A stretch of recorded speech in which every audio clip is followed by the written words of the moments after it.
काल रात्रीपासून पडणाऱ्या पावसाची संततधार कायम आहे, त्यामुळे मुठा नदीच्या पाणी पातळीमध्ये वाढ होते। दुपारी 2 वाजल्यापासून खडकवासला धरणातून 2000 क्युसेक्सनी पाण्याचा विसर्ग सुरू करण्यात आला आहे। मात्र त्याआधीच ओढ्या नाल्यांना जे पाणी आलंय त्यामुळे मुठा नदीच्या या पाणी पातळीत वाढ झाली आहे। डेक्कन भागातील भिडे पुलाचा हा परिसर, खरं तर भिडे पूल गेले काही महिने इथं जे मेट्रोचं काम सुरू आहे त्यामुळे बंद आहे वाहतुकीसाठी। मात्र रहदारीसाठी जरी बंद असला तरी या पुलाच्या कठड्यांना पाणी लागतंय आणि त्यातून या मुठा नदीचं बदललेलं रूप आपल्याला पाहायला मिळतंय। रात्रीपासून सर्वदूर पावसाची ही संततधार पाहायला मिळते, त्यामुळे पुण्याला शहराला पाणी पुरवठा करणाऱ्या आणि जिल्ह्याला शेतीसाठी पाणी देणाऱ्या खडकवासला धरण साखळीच्या जलसाठ्यामध्ये मोठी वाढ होते आहे।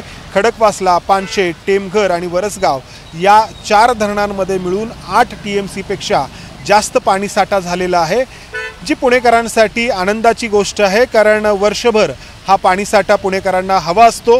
दुसरीकडे सखल भागांमध्ये अनेक ठिकाणी पाणी साठलंय, लोकांना त्याचा त्रासही होतो आहे, वाहतुकीवरती देखील या पावसाचा परिणाम होतो आहे। मात्र पावसाची संततधार आहे आणि त्यामुळं फार मोठी हानी किंवा फार मोठा गोंधळ पुण्यात काल रात्रीपासून जरी पाऊस सुरू असला तरी पाहायला मिळत नाहीये आणि त्यामुळं पुणेकर या संततधारेचं सध्या स्वागत करतायत। कॅमेरामन राजेश बिडकरसह मंदार गुंजारी, ABP माझा, पुणे। ABP माझा, उघडा डोळे बघा नीट।